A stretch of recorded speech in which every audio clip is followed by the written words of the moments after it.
On January 28th, the Roman Catholic Church celebrates St. Thomas Aquinas, the 13th century theologian who showed the Catholic faith is in harmony with philosophy and all other branches of knowledge. The son of Landulph, Count of Aquino, St. Thomas Aquinas was born circa 1225 in Roccasecca, Italy, near Aquino, Terra di Lavoro, in the Kingdom of Sicily. His mother, Theodora, was a Countess of Teano. Thomas's family members were descendants of Emperors Frederick I and Henry VI. Before St. Thomas Aquinas was born, a holy hermit shared a prediction with his mother, foretelling that her son would enter the order of friars preachers, become a great learner, and achieve unequaled sanctity. Thomas had 8 siblings, and he was the youngest child. Following the tradition of the period, St. Thomas Aquinas was sent to the Abbey of Monte Cassino to train among Benedictine monks when he was just 5 years old.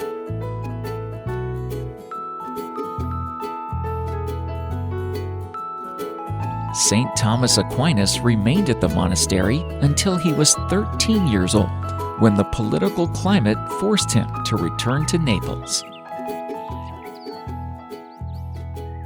Thomas began his theological studies at the University of Naples in the fall of 1239.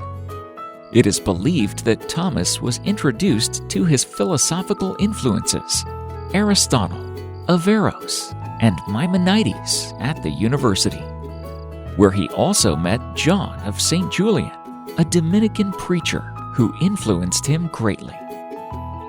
Thomas soon joined a new religious order known as the Order of Preachers, or the Dominicans, after their founder, St. Dominic de Guzman, an order which placed an emphasis on preaching and teaching.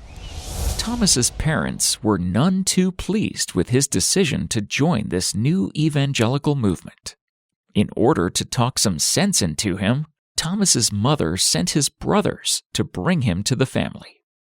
Having resisted his family's wishes, he was placed under house arrest. A famous story has it that one day his family members sent a prostitute into the room where Thomas was being held prisoner. But Thomas drove her off with a fire iron. As the door slammed shut behind her, he traced a black cross on the door.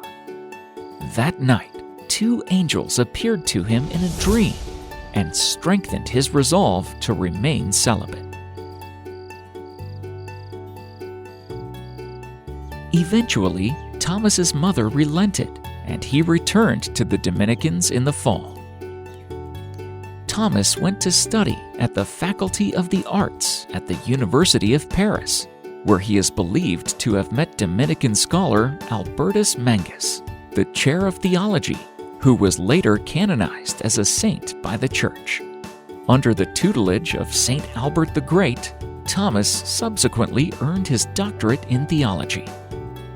Thomas was quiet and seldom spoke at the university, leading other students to believe he was dim-witted. They started calling him the dumb ox.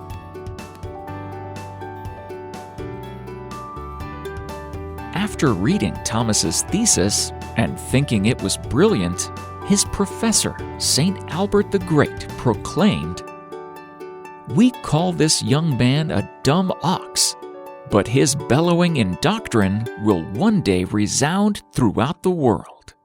By the time he was 23, Thomas was teaching alongside his mentor at the University of Cologne.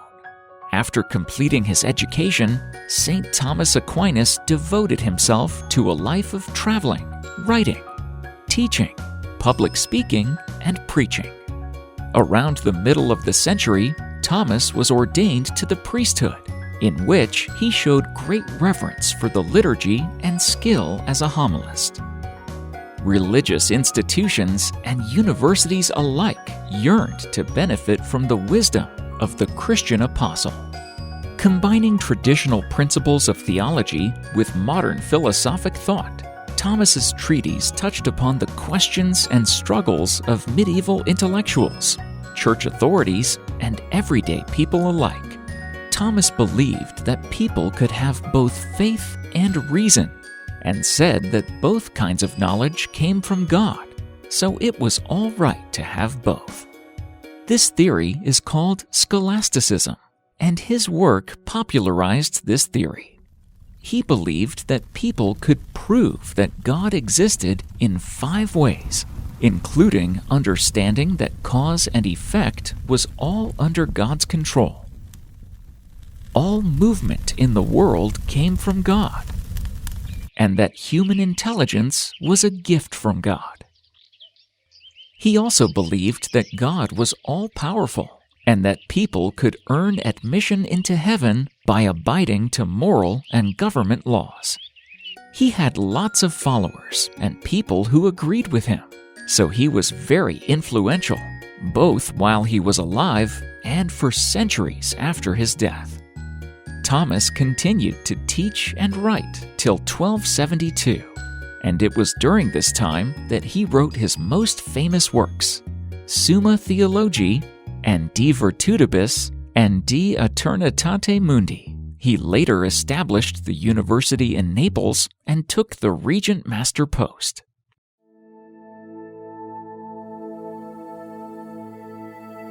In 1273, Thomas was seen by the sacristan to be crying and levitating in prayer before an icon of the crucified Christ at the Dominican convent of Naples in the chapel of St. Nicholas.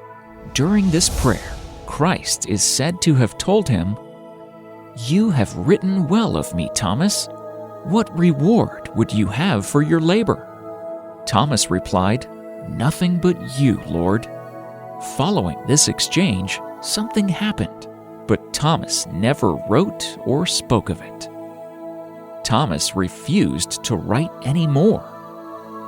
When begged to return to work, he replied, "I cannot, because all that I have written seems like straw to me." In January 1274, St. Thomas Aquinas embarked on a trip to Lyon, France, on foot to serve on the Second Council, but he never made it to his destination. Along the way, he fell ill at the Cistercian monastery of Fossa Nova, Italy. The monks wanted St. Thomas Aquinas to stay at the castle, but sensing that his death was near, Thomas preferred to remain at the monastery, saying, "If the Lord wishes to take me away, it is better that I be found in a religious house than in the dwelling of a layperson." Often called the universal teacher, St. Thomas Aquinas died at the monastery of Fossa Nova on March 7th, 1274. His original feast day was March 7th, the day of his death, but because the date often falls within Lent, in 1969, a revision of the Roman calendar changed his feast day to January 28th. St. Thomas's comments and philosophical writings are still debated today, and his aesthetic theories, such as the concept of claritas, deeply influenced the literary writings of James Joyce and Italian semiotician Umberto Eco. St. Thomas is often depicted with an open book or writing with a quill.